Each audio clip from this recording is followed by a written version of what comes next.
વાઘોડિયા વિધાનસભા વિસ્તારમાં સામાજિક કાર્યકર લખન દરબાર દ્વારા મહારક્ષાબંધનનો કાર્યક્રમ યોજવામાં આવ્યો હતો।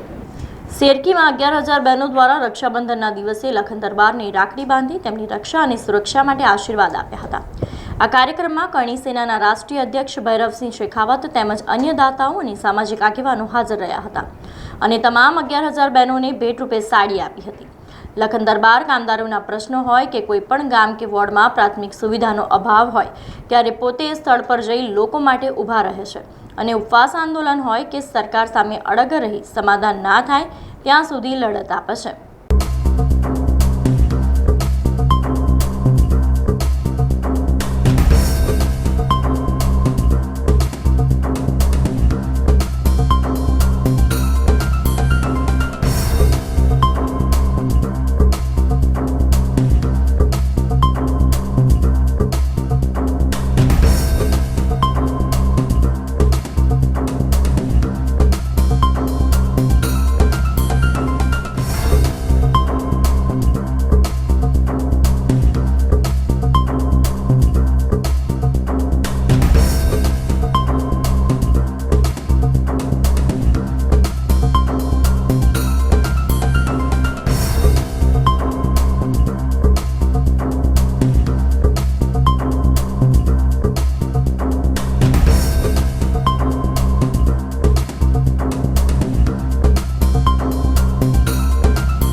સમાચારોના સતત અપડેટ માટે TNN ન્યૂઝને YouTube પર સબસ્ક્રાઇબ કરી બેલ આઇકોન પ્રેસ કરો અને અમારી સાથે જોડાયેલા રહો Facebook, Instagram અને Twitter ઉપર।